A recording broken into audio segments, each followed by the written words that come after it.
प्यारे दोस्तों, आज की इस वीडियो में हम आपको बताने वाले हैं चरवाहा और बकरी और बच्चा। दोस्तों, किसी गांव में एक चरवाहा रहता था। उसके पास बहुत सी बकरियां थीं। एक मर्तबा उसके बारे में गांव में ये बात फैल गई कि चरवाहे की बकरी ने इंसानी बच्चे को जन्म दिया है। जब गांव के लोगों तक ये खबर पहुंची कि चरवाहे की बकरी ने इंसानी बच्चे को पैदा किया, तो लोगों ने चरवाहे को मार मार के बेहाल कर दिया। गांव वाले यही सोचते थे कि जरूर तूने बकरी के साथ कुछ ना कुछ गलत किया, इसीलिए बकरी ने इंसानी बच्चे को पैदा किया है। चरवाहा बेचारा रो रो कर फरियाद कर रहा था कि मेरी बात पर यकीन करो, मैं ऐसा नहीं हूं। माना कि ये बकरी मुझे जान से प्यारी है, लेकिन मैं इसके साथ कभी गलत हरकत नहीं कर सकता। मैं आप सबको हकीकत बता रहा हूं और यही सच्चाई है। जब मैं अपनी बकरियों को चरा रहा था तो अचानक मेरी सबसे पसंदीदा बकरी चांदनी एक जगह रुककर अजीब अंदाज में मिनमिना रही थी। तो मैं बहुत परेशान हुआ और सोचने लगा कि बकरी को शायद कोई सांप नजर आ गया है जो इस तरह की अजीब आवाजें निकाल रही है। लेकिन जान तो मेरी तब निकल गई जब मैंने करीब जाकर देखा तो बकरी के पास एक पैदा हुआ बच्चा दरख्त के नीचे लेटा हुआ था। मैंने फौरन उस बच्चे को उठा लिया और मेरी बकरी उस बच्चे को अपनी जबान से मुसलसल चाट रही थी। पहले तो मैं बहुत हैरान हुआ, लेकिन मैंने बच्चे को देखकर खुदा का शुक्र अदा किया, क्योंकि मैं बहुत अरसे से बेऔलाद हूं, ये आप सब लोग जानते हैं। इसीलिए मैं बच्चा उठाकर घर ले आया और उसे अपने बेटे की तरह पालने लगा हूं। लेकिन लोगों ने चरवाहे के साथ जुल्म की हर हद पार कर दी और उसे मार मार कर गांव से बाहर निकालने लगे। लेकिन वहां पर गांव का एक समझदार आदमी खड़ा था। वो कहने लगा, मुझे तो जरूर दाल में कुछ काला लगता है। शायद ये चरवाहा बेचारा सच बोल रहा हो और गुनहगार कोई और हो। लेकिन गांव वालों ने किसी की एक न सुनी। उन्होंने उसे जालिम करार देकर मार मार कर गांव से जब बाहर निकालने का फैसला किया और उसको 2 दिन का टाइम दिया कि 2 दिन के अंदर अपना सामान और ये बच्चा बीवी बकरियां लेकर यहां से दफा हो जाओ, क्योंकि ये तेरा ही पाप है, तेरा ही गुनाह है। हम इसे अपने गांव में कभी नहीं रखेंगे। लेकिन कुछ समझदार लोगों ने सोचा, मामला ऐसा है कि इस पर और तहकीक होनी चाहिए। कभी हमने आज तक ये नहीं सुना कि बकरी ने इंसान का बच्चा पैदा किया हो। उन्होंने सोचा कि हमें किसी आलिम के पास जाकर सारी तहकीक करनी चाहिए। अगर ये चरवाहा बेकसूर हुआ तो हम क्या करेंगे? फिर सब लोग मिलकर एक आलिम के पास गए और उसे सारी हकीकत बताई। उस आलिम ने मशवरा दिया कि बच्चे की असलियत का पता लगाने के लिए किसी तबीब यानी हकीम से पूछना चाहिए। फिर गांव वालों ने तबीब को बुलाया और उस बच्चे का मुआयना किया तो उसने कहा, यह बच्चा बिल्कुल सेहतमंद है और यकीनन इंसानों के दरमियान पैदा हुआ है। ये बच्चा बकरी का हो ही नहीं सकता। गांव वाले उस बकरी और बच्चे को लेकर बहुत परेशान थे। जब गांव वालों को उस बच्चे के असल बाप का पता ही न चल सका तो सबने यही मान लिया, चरवाहे ने यह घटिया हरकत की है। तो उसे 2 दिन गांव में गुजारने के बाद मारपीट कर उस बच्चे और बकरियां और उसकी बीवी के समेत उसे गांव से निकाल दिया। चरवाहा बेचारा धक्के खाता हुआ किसी दूसरे गांव में जा बसा और चरवाहा और उसकी बीवी ने उस बच्चे को इस तरह पाला जैसे वो बच्चा सच में चरवाहे की बीवी ने पैदा किया हो।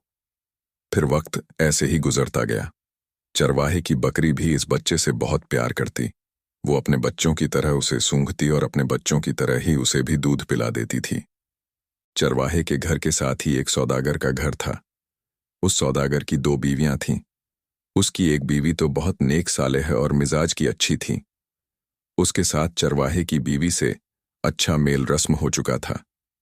वो आपस में सहेलियां बन चुकी थीं। ताजिर यानी सौदागर की नेक बीवी को चरवाहे का बेटा बहुत प्यारा लगता था। वो उसे देखकर आंखों में आंसू भर लाती और उस बच्ची को कभी उठा भी लेती, प्यार भरी नजरों से देखती, कभी रोने लग जाती। एक दिन चरवाहे की बीवी ने उससे पूछ ही लिया, बहन, तुम मेरे बच्चे को उठाकर इतनी अफसुरदा क्यों हो जाती हो? लगता है तुम बहुत दुखी हो और तुम्हारे साथ जरूर कुछ गलत हुआ है। आखिर हुआ क्या है तुम्हारे साथ? इतने में सौदागर की दूसरी बीवी, जो उन दोनों की दोस्ती से बड़ा जलती थी और उस बच्चे से बड़ी चिढ़ती थी, वो उन दोनों के करीब आई और कहने लगी, क्या तुम आपस में खुसुर फुसुर करती रहती हो और ये तुम्हारा बच्चा कितनी बुरी आवाजें निकालता है, और तुम क्या हर रोज मुंह उठाकर हमारे ही घर पर आ जाती हो? अपने घर में रहा करो। चरवाहे की बीवी की आंखों में आंसू आ गए और वो हक्की बक्की रह गई और आंखों में आंसू भरे फौरन अपने घर लौट आई। शाम को जब चरवाहा बकरियां चराकर घर वापस आया तो उसने रोते हुए सारा मामला अपने शौहर को बताया कि इस तरह मैं साथ वाले घर में गई थी और साथ वाले घर में जो ताजिर की एक बीवी है वो तो बड़ी नेक है, मेरे बच्चे को देखकर हरदम खुश होती है और आंखों में आंसू भर लेती है। तो मैंने उससे उसकी वजह पूछी तो अभी वो कुछ बताने ही वाली थी कि फौरन सौदागर की दूसरी बीवी आई और उसने मुझे डांट कर घर से बाहर निकाल दिया। भला मैं कौन सा उनके घर से कुछ उठाने वाली थी? बस मैं तो तरस खाकर उसके रोने की वजह पूछ रही थी, लेकिन सौदागर की दूसरी बीवी को अल्लाह जाने क्या हो गया। चरवाहा ये बातें सुनकर गहरी सोच में पड़ गया और सोचने लगा, हो ना हो दाल में जरूर कुछ काला है। मुझे लगता है सौदागर की जो शातिर बीवी है उसके दिमाग में जरूर कुछ ना कुछ शैतानी चल रही होगी और जरूर उसने सौदागर की नेक बीवी के साथ कुछ गलत किया है और वो तुम्हें बता ही रही थी तो उसने बताने नहीं दिया और तुम्हें घर से निकाल दिया। तुम ऐसा करना, मौका पाकर दोबारा फिर उनके घर जरूर जाना और हकीकत जरूर मालूम करना। हो सकता है हमारे बेटे का असल बाप मिल जाए, हो सकता है कहानी कुछ और ही हो। तुम जरूर पता करना। चरवाहे की बीवी बोली, ठीक है, मैं कल जरूर जाऊंगी। दूसरे दिन जब चरवाहा बकरियां लेकर चराने के लिए चला गया तो चरवाहे की बीवी मौका पाकर सौदागर के घर पहुंची। सौदागर की शातिर बीवी सन्ना बाजार गई हुई थी और सौदागर की दूसरी बीवी जरीना घर पर अकेली थी। जब जरीना ने सौदागर की बीवी को घर आते देखा तो फौरन उससे बच्चा लेकर उसके साथ खेलने लगी और बच्चे से बातें करने लगी और कहने लगी, पता है तुम्हें, मेरा भी तुम्हारी तरह एक खूबसूरत बेटा था और पता नहीं वो कहाँ खो गया और मुझे तुझ में वो दिखाई देता है। समझ में नहीं आता मेरे बच्चे का क्या हुआ। मेरा बच्चा कहीं नहीं मिला। चरवाहे की बीवी बड़ी चौकन्नी हो गई और कहने लगी, बहन, तेरे साथ क्या मामला पेश आया? जरा तू मुझे खुलकर बता, वजह क्या है? तू क्यों इतना रोती है? फिर सौदागर की नेक बीवी जरीना अपनी कहानी सुनाने लगी कि मैं सौदागर की दूसरी बीवी हूं। दरअसल में मेरे शौहर की पहली बीवी से कोई औलाद नहीं थी तो मेरे शौहर ने मजबूरन दूसरी शादी मुझसे कर ली। अल्लाह ने कुछ ही महीनों के बाद करम किया और मैं हामला हो गई। मेरे शौहर की खुशी का तो कोई ठिकाना ही ना था। वो मुझसे बहुत ज्यादा प्यार करने लगा और ये बात उसकी पहली बीवी सना को जरा भी पसंद ना थी। वो मुझसे बहाने से झगड़ा करती और मुझे तरह तरह की बातें सुनाती। कई बार तो उस औरत ने मुझे मारने तक की कोशिश भी की और मेरा बच्चा गिराने तक की कोशिश भी की, लेकिन ये हर बार नाकाम हो गई। लेकिन जब बच्चा पैदा होने के दिन करीब आए तो मुझे रोज रात को बच्चे के बारे में अजीब तरह के ख्वाब नजर आते थे। दिन गुजरते गए और बच्चे की पैदाइश का दिन भी आ गया। अल्लाह पाक ने मुझे चांद जैसा बेटा अता फरमाया, बिल्कुल आपके बेटे की तरह, और हमारे घर में खुशियों की रेल पेल हो गई। मेरे शौहर ने मेरे बच्चे की खुशी में सदका खैरात किया और बदले में गांव के गरीब लोग मेरे बच्चे को बहुत सारी दुआएं देते थे। मेरे शौहर की लगन मेरी तरफ और ज्यादा हो गई, लेकिन ये बात मेरी सौतन सना के दिल में तीर की तरह लगती थी। फिर एक दिन ये हुआ कि जब हम रात को सो रहे थे तो मैंने अपने बच्चे को बिल्कुल अपने साथ सुलाया, लेकिन जब रात में मेरी आंख खुली तो मैंने देखा कि मेरा बच्चा बिस्तर पर नहीं था।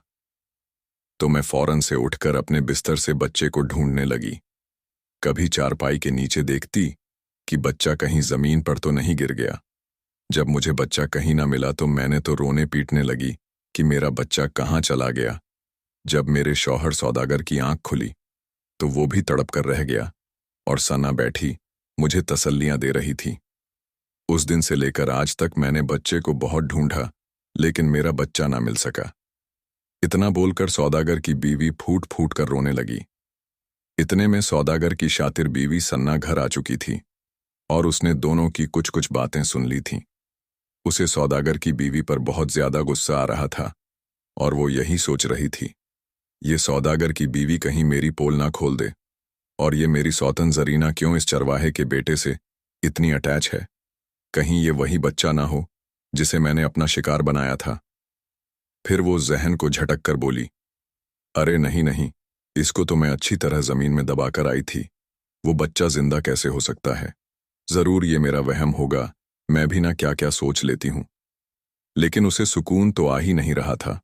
वो यही सोचती थी कि जहां पर मैं बच्चे को दबाकर आई हूं, वहां जाकर तो देखूं, कहीं वहां से बच्चा किसी ने निकाल तो नहीं लिया। फिर वो सोचने लगी, अब तक तो बच्चे की हड्डियों का ढांचा बन चुका होगा। फिर वो मौका पाकर जल्दी से जंगल की तरफ भागी, जहां पर उसने जरीना के बच्चे को दबा दिया था, और जल्दी से वहां जमीन खोदकर बच्चे को ढूंढने लगी। इधर चरवाहा भी उसी जंगल में बकरियां चरा रहा था। चरवाहे की वही बकरी चांदनी की नजर उस औरत पर पड़ी तो वो बकरी उस औरत को गौर से देखने लगी और दिल में सोचने लगी, हो ना हो ये वही औरत है जिसने उस रात बच्चा यहां लाकर फेंका था। सना तो हैरान परेशान हो रही थी, क्योंकि उसने जब खड्डे में देखा तो बच्चे का तो नामो निशान भी नहीं था। वह सोचकर पागल हो रही थी, आखिर वो बच्चा कहाँ गया, और शायद वो बच्चा कोई यहां से निकाल कर ले गया हो। और फिर तो मेरे लिए और भी अच्छी खबर है, क्योंकि वो बच्चा हम तक तो कोई पहुंचा ही नहीं सकता। इतना बोलती हुई वो दोबारा अपने घर आ गई। सौदागर की शातिर बीवी सना ने सौदागर को भी अपनी मुट्ठी में किया हुआ था, और बेचारी जरीना के खिलाफ उसके कान भरती रहती थी। ये तुम्हारी दूसरी बीवी जरूर मनहूस है, इससे अपना बच्चा नहीं संभाला गया। सौदागर भी अब जरीना से कुछ खास प्यार नहीं करता था। जैसे जैसे चरवाहे का बेटा बड़ा हो रहा था, तो अब उसने अपने बाप के साथ बकरियां चराना शुरू कर दिया। लेकिन चरवाहा हमेशा अपने बेटे को समझाता कि बेटा, आप अपना मुस्तकबिल बनाओ, पढ़ो लिखो, ये बकरियां चराना कोई काम नहीं है। फिर चरवाहे ने अपने बेटे को आला तालीम हासिल करवाई। इधर ताजिर की बीवी को यह पता ही नहीं था, जिस बेटे के लिए वह तड़प तड़प कर जी रही है, उसका बेटा उसके बिल्कुल पास ही पल रहा है। ताजिर की बीवी को उस लड़के से लगन होती जा रही थी। वो कभी अपने दरवाजे से छुपकर तो कभी बाहर से उस लड़के को देखती और रोती रहती। एक दिन चरवाहा बकरियां चराने गया कि अचानक मौसम खराब हो गया और चरवाहा जंगल में फंस गया, और उस हादसे में उसकी मौत हो गई। उस दिन तो चरवाहे के घर में दुखों का पहाड़ टूट पड़ा। चरवाहे का बेटा शरीफ पास बैठा बिलख बिलख कर रोए जा रहा था। चरवाहे की ख्वाहिश थी मेरा ये बेटा पढ़ लिख कर बड़ा आदमी बने, और सबसे बड़ा शौक उसका ये था कि उसका बच्चा हाफिज़े कुरान बने। चरवाहे की बीवी ने अपनी इद्दत के दिन बहुत मुश्किल से गुजारे, और वो अपने ही कमरे में बंद रहती। ना तो वो अपने बच्चे को बाहर निकलने देती थी, वो खुद भूखी रह लेती थी, मगर अपने बेटे को कुछ ना कुछ जरूर खिला देती। चरवाहे की बकरियों का भी कुछ दिन के लिए रिश्तेदारों ने ख्याल रखा था, उनके घास पानी का इंतजाम किया। जब चरवाहे की बीवी की इद्दत पूरी हो गई तो उसने सोचा, अब मैं बकरियां खुद चराया करूंगी और इनका दूध बेचकर हम माँ बेटा गुजर बसर कर लेंगे। फिर वो अपनी बकरियों को चराती रहती। उसका बेटा शरीफ भी जब स्कूल से वापस आ जाता तो वह अपनी माँ की मदद करने उसके पास चला जाता था। दूसरी तरफ ताजिर की शातिर बीवी सना तो घर में राज कर रही थी, और जरीना बेचारी अपने ही घर में नौकरानी बनकर रह गई थी। वो सारा दिन नौकरों की तरह काम करती रहती, और साथ ही साथ वो अपनी सौतन सना की हर अजियत भी बर्दाश्त कर रही थी। वो कभी किसी से कोई गिला नहीं करती थी। जब वो कमरे में तन्हाई में होती तो नमाज पढ़कर अल्लाह के आगे खूब रोया करती थी। इधर जब शरीफ कुरान शरीफ की तिलावत करके घर आया तो अपनी माँ से कहने लगा, माँ, आज मैंने कुरान की तालीम मुकम्मल कर ली है। आज मैंने अपने बाबा की ख्वाहिश पूरी कर दी। और माँ, आपको पता है, हमारे जामिया में बहुत बड़ी तकरीब रखी गई है। वहां पर बहुत बड़े बड़े मौलवी साहब भी आएंगे और हमें तोहफे देंगे, लेकिन मैं वहां बिल्कुल भी नहीं जाऊंगा। उसकी माँ बोली, क्यों बेटा? तो बेटा बोला, माँ, इसीलिए क्योंकि मेरे तो कपड़े भी फटे पुराने हैं और बच्चे मुझे गरीब गरीब बोलकर मजाक भी उड़ाते हैं, इसलिए मैं नहीं जाऊंगा। चरवाहे की बीवी ने जल्दी से अपने बेटे को सीने से लगाया और बोली, बेटा, मैंने बकरियों को दूध बेचकर थोड़े थोड़े करके पैसे जमा किए हुए हैं। मैं आज ही बाजार जाकर तुझे अच्छे कपड़े और जूते लाकर दूंगी, और बेटा, जो हमारा साथ वाला सौदागर का घर है, इसमें मैं काम कर लूंगी। दूसरे दिन चरवाहे की बीवी ताजिर के घर पहुंची तो ताजिर की शातिर बीवी तो चरवाहे की बीवी को गुस्से से देख रही थी। उसका तो बिल्कुल भी दिल नहीं चाह रहा था कि वो चरवाहे की बीवी को काम पर रखे, क्योंकि वो घर का सारा काम जरीना से करवाना चाहती थी। लेकिन जरीना की काफी दिनों से तबीयत ठीक नहीं थी, इसलिए उसने चरवाहे की बीवी को काम पर रख लिया। चरवाहे की बीवी को जरीना पर बहुत ज्यादा तरस आता था, क्योंकि उसने कुछ दिन पहले ही अपनी सारी कहानी चरवाहे की बीवी को सुनाई थी। जरीना बेचारी अपने आप को मनहूस समझने लगी थी। वो कहने लगी, मैं तो घर से बाहर भी नहीं जा सकती हूँ। अब तो जीना मरना इसी घर में है, क्योंकि मेरे माँ बाप भी दुनिया में नहीं है। चरवाहे की बीवी ने उसे बहुत ज्यादा तसल्ली दी और कहने लगी, तू अपने आप को क्यों कसूरवार समझती है। चरवाहे की बीवी की बातें उसकी थोड़ी थोड़ी समझ में आने लगी। अब वही जरीना खुद को संवारने लगी। अब वह साफ सुथरे कपड़े पहनती थी और शौहर की पसंद का ही खाना बना रही थी, और अपने शौहर की हर छोटी बड़ी जरूरत का ख्याल भी रखती। और ये देखकर तो सना के सीने पर सांप लेटने लगे। एक दिन जब चरवाहे की बीवी अपने बेटे को घर पर छोड़कर सौदागर के घर काम पर जाने लगी, तो अपने बेटे से कहने लगी, बेटा, आज तुम्हें स्कूल से छुट्टी है, तुम ऐसा करो, बकरियों को चरा कर ले आओ, मुझे अभी जल्दी काम पर जाना है। इतना बोलकर चरवाहे की बीवी ताजिर के घर आ गई। ताजिर के घर के बाहर खुला खेत था, जिसमें काफी घास उगी हुई थी। शरीफ ने अपनी बकरियों को लिया और उसी खेत में बकरियों को घास खिलाने लगा। शरीफ अपनी उसी बकरी चांदनी को समझा रहा था, यहीं पर रुककर घास खाना, इस घर के अंदर दाखिल ना हो जाना। शरीफ की बकरी चांदनी बहुत ज्यादा समझदार थी और वहीं पर रुककर घास खाने लगी, और शरीफ उस घर में घुसकर अपनी माँ के पास चला गया। उस दिन जरीना को बहुत ज्यादा बुखार था और ताजिर भी अपनी बीवी का बहुत ख्याल रख रहा था। ताजिर यानी सौदागर की दूसरी बीवी ये देखकर जल भुन गई। उसने सोचा, जरूर ये चरवाहे की बीवी का सिखाया हुआ है, जो मेरा शौहर जरीना का इतना ख्याल रख रहा है। इतने में चरवाहे का बेटा शरीफ उस घर में अपनी माँ से मिलने आता है, लेकिन घर में आकर वह खेलने लगता है। ताजिर की बीवी सना जब शरीफ को खेलते हुए देखती है तो उसे झड़क देती है और मारने लगती है। इतने में उसकी बकरी भी घर में आ जाती है और वो बकरी ताजिर की बीवी सना पर हमला कर देती है, जिससे उसकी एक आंख फूट जाती है। ताजिर ये देखकर गुस्से में आ जाता है और शरीफ और उसकी माँ को घर से भगा देता है। इस बात को कुछ दिन गुजर जाते हैं।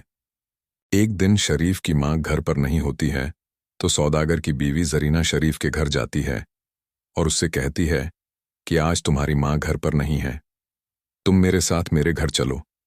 जब वो उसे लेकर चलने लगती है तो बकरी उनका रास्ता रोक लेती है, तो सौदागर की बीवी बकरी को भी अपने साथ घर ले जाती है। जब ताजिर उस बच्चे को और बकरी को अपने घर में देखता है तो अपनी बीवी पर बहुत गुस्सा करता है कि तुम इसको यहां लेकर क्यों आई हो। तो जरीना कहती है, पता नहीं क्यों, मुझे लगता है ये बकरी हमसे कुछ कहना चाहती है। ताजिर शरीफ और उसकी बकरी पर को घर में लाने पर अपनी बीवी पर गुस्सा कर रहा होता है। इतने में बकरी इशारों ही इशारों में कुछ ऐसी बात करती है जैसे वो उन्हें कुछ समझ रही हो, और जोर जोर से अपनी आवाज में बोलने लगती है, और कभी शरीफ की तरफ तो कभी ताजिर की बीवी जरीना की तरफ इशारा करके कुछ समझाने की कोशिश करने लगती है। आखिरकार बकरी उनको समझाने में कामयाब हो जाती है कि ये जो बच्चा शरीफ है वो चरवाहे का नहीं बल्कि जरीना और ताजिर का है। ताजिर की बीवी जरीना ये सब सुनकर फूट फूट कर रोने लगी और उसने फौरन आगे बढ़कर शरीफ को अपने सीने से लगाया और कहने लगी, ये बच्चा मेरी आंखों देखे पलता रहा और मुझे पता ही न चला। ये मेरा खून है, ये मेरा बेटा है। ताजिर तो सोच भी नहीं सकता था उसकी बीवी सना उसके बच्चे के साथ इतना जुल्म कर सकती है। सना का चेहरा बहुत ज्यादा बिगड़ चुका था और दर्द की वजह से वो चिल्ला रही थी। जब ये बातें सुनी तो वो फौरन मुकर गई, लेकिन वहां पर काफी मजमा इकट्ठा हो चुका था। सब कहने लगे कि ये सना झूठी है और इसने ही बच्चे को बकरी के पास फेंका था। इतने में सना चीखकर बोली, हाँ, मैंने ही किया है ये सब। तुमने मेरे होते हुए दूसरी शादी कर ली और ऊपर से इसने खूबसूरत बेटे को जन्म दे दिया, और तुम्हारी जायदाद का वारिस तो ये लड़का बन जाता। इसलिए मैंने इस लड़के का काम तमाम करना चाहा, लेकिन आज ये बच गया। इतना सुनते ही वहां खड़े गांव के लोगों पर तो जैसे बिजली गिर गई। वो सब हैरान और शर्मिंदा हो गए। उन्होंने एक बेकसूर इंसान को इतनी बड़ी सजा दे दी। फिर उस गांव के बड़े बूढ़े फौरन चरवाहे की बीवी के पास गए और माफी मांगने लगे और उससे कहने लगे कि आप हमारे गांव वापस आ जाओ। चरवाहे की बीवी दिल की बहुत अच्छी थी। उसने बस एक ही शर्त रखी वो गांव तभी वापस आएगी जब उसके साथ इंसाफ होगा। फिर सब गांव वालों ने मिलकर यह फैसला किया, ताजिर की बीवी को गांव के कामों में लगाया जाएगा ताकि वो अपनी गलती की भरपाई कर सके। ताजिर का तो बस ना चल रहा था कि वो अपनी बीवी को जान से ही मार डाले। फिर गुस्से में आकर ताजिर ने अपनी बीवी को तलाक दे दी। इसके बाद चरवाहे की बीवी गांव में वापस आने लगी तो शरीफ रोने लगा। फिर ताजिर ने चरवाहे की बीवी को भी इज्जत से अपनी बहन बनाकर अपने घर रख लिया और ताजिर जरीना दोनों अपने बेटे के गले लगकर खूब रोए और शरीफ खुशी खुशी जिंदगी गुजारने लगा। दोस्तों, जब ताजिर को पहली बीवी से लड़का पैदा ना हुआ तो उसने दूसरी शादी जरीना के साथ कर ली। जरीना से उसको बेटा पैदा हुआ तो उसकी पहली बीवी सना इस बात से जलने लगी और उसने बच्चे को उठाया और जंगल की तरफ ले जाकर जमीन में दबाने लगी। उधर वो चरवाहा अपनी बकरियां चराने आया था। एक बकरी ने ये सब होते हुए देख लिया और जैसे ही वो औरत बच्चे को गड्ढे में रखकर वापस चली गई तो बकरी ने उस बच्चों को निकाल लिया और चाटने लगी। बच्चा जिंदा था और रो रहा था। लोगों ने ये समझा कि ये बच्चा बकरी ने पैदा किया है और इसीलिए चरवाहे को मारने लगे, लेकिन बाद में उन्हें सच्चाई का पता चला। दोस्तों, अक्सर इस तरह के वाकयात आपको इसलिए सुनाए जाते हैं ताकि आप इनको सुनकर सबक हासिल कर सकें। तो दोस्तों, आज की वीडियो में इतना ही। अगर ये वीडियो पसंद आई हो तो लाइक ज़रूर करें। वीडियो देखने के लिए आप सबका शुक्रिया।